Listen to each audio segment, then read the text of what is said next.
Panorama group, जो सोचता है वो करता है। आपके अपने सपनों का आशियाना।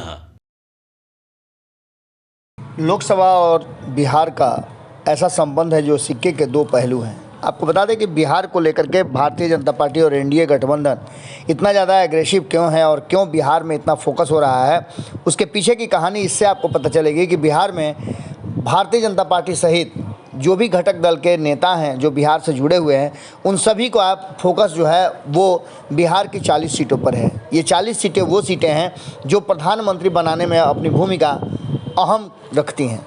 शुरू से ही आप देख लीजिए, आज़ादी के बाद से ही बिहार की जो सीटें हैं, हालांकि इससे पहले झारखंड भी साथ में था तो सीटों की संख्या और अधिक हुआ करती थी, 54 सीटें हुआ करती थी। लेकिन अब बिहार 40 सीटें हैं और झारखंड की 14 सीटें, ये मिल करके कहीं ना कहीं प्रधानमंत्री बनाने के लिए अपनी भूमिका में बनाए रखती हैं।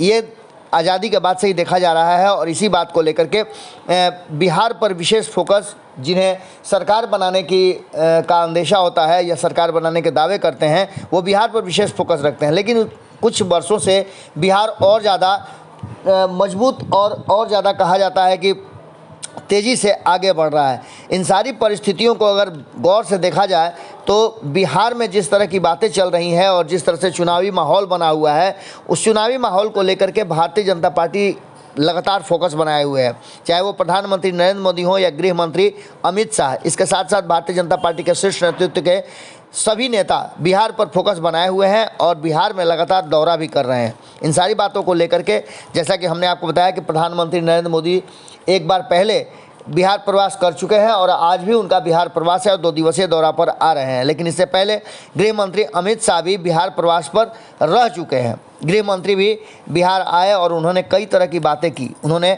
कल ही बेतिया में एक सभा को संबोधित करते हुए वोटिंग से 12 घंटे पहले जिस तरह की बातें की, वो काफ़ी महत्वपूर्ण है और वोटों को प्रभावित करने वाली है। इतना ही नहीं, उन्होंने 4 चरण के चुनाव में ही बता दिया कि प्रधानमंत्री बन रहे हैं नरेंद्र मोदी और हमारे पास जो सीटें हैं वो बहुमत के आंकड़े तक पहुंच गई हैं। इन सारी बातों को लेकर के बिहार के लोगों को उन्होंने आश्वस्त किया और अपने गठबंधन के नेताओं को भी आश्वस्त किया कि हमारी सरकार बन रही है और हम बहुमत के आंकड़े पर पहुंच गए हैं। 379 सीटों का चुनाव हो चुका है, जिसमें से 270 सीटों पर जीत का दावा किया है और बिहार में भी उन्होंने कहा है कि 40 की 40 सीटें हम जीत रहे हैं।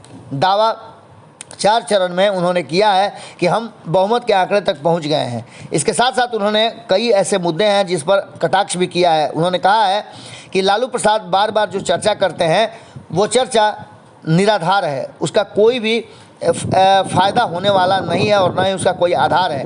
उन्होंने कहा कि इंडी गठबंधन का सुपड़ा साफ होने वाला है। इंडी गठबंधन के लोग झूठ का व्यापार करने वाले लोग हैं, झूठ बोलकर विजय प्राप्त करना चाहते हैं। यह लोग चाहते हैं कि मोदी जी 400 पार करेंगे तो आरक्षण हटा देंगे। इससे बड़ा झूठ और क्या हो सकता है। उन्होंने कहा कि 10 साल से आपकी सेवा कर रहे हैं मोदी जी, क्या अब तक आरक्षण को हाथ भी लगाया? मैं आपके बीच हूँ और ये दावा करके जाता हूँ, ये कह के जाता हूँ कि किसी भी तरह का कोई भी इस तरह की बात नहीं होने वाली है। SC ST और OBC के आरक्षण को कोई भी हाथ नहीं लगा सकता है। पिछले 4 दिनों में अमित शाह बिहार में दूसरा दौरा कर चुके हैं और उन्होंने अपने 20 से 25 मिनट के भाषण में लालू प्रसाद को पूरी तरह से टारगेट किया। उन्होंने कहा कि लालू प्रसाद जो कहते हैं आरक्षण देने की बात, वो किसका आरक्षण काटेंगे मुसलमानों को देने के लिए? क्या वो EBC का, OBC का या फिर दलितों का काटेंगे या फिर जो सवर्णों को 10% दिया गया है वो काटेंगे? इन सारी बातों को लेकर के उन्होंने साफ किया कि बिहार में जो कुछ भी कह लें लेकिन कुछ नहीं होने वाला है। 39 नहीं, इस बार 40 सीटें भारतीय जनता पार्टी की अगुवाई वाली एनडीए गठबंधन जीत रही है। और इसके साथ साथ उन्होंने ये भी दावा किया कि बिहार के लोगों का साथ ज़बरदस्त मिला है। 19 सीटों में 19 सीटें हम जीत रहे हैं और 272 का जो मैजिक आंकड़ा है उस आंकड़े तक हम लगभग पहुंच चुके हैं। इस बार जो 5वें चरण का वोटिंग होगा उसमें हम कंफर्टेबल मेजोरिटी में होंगे और केंद्र में नरेंद्र मोदी एक बार फिर से प्रधानमंत्री की कुर्सी पर बैठ रहे हैं। अब इसके बाद आप समझ लीजिए कि अचानक से 12 घंटे पहले अमित शाह ने पूरा का पूरा गेम ही ट्विस्ट कर दिया है। क्या होगा? वोटिंग शुरू हो चुकी है, लोग लाइन में लग करके वोट कर रहे हैं। हम पूरे दिन आपके साथ जुड़े रहेंगे। आपसे आग्रह भी करते हैं कि आप वोट देने जरूर जाइएगा। बहुत बहुत धन्यवाद। पनोरमा ग्रुप, जो सोचता है वो करता है। अगर ये वीडियो पसंद आई और वह बिहार के राजनीति और बिहारियत से सरोकार रखेनी तो सब्सक्राइब बटन दबा के चैनल के सब्सक्राइब कर ली। ओजे एगो घंटी बा, ओकरा बटन दबा देला से कुल सटीक और मारक खबर रुआ मुफ्त में मिल जाई। अगर रुआ पत्रकारिता के हमनी के नया प्रयोग में सहयोग कर चाहतानी तो ज्वाइन बटन दबा दी। पेटीएम नंबर नोट कर ली 9386816700। धन्यवाद।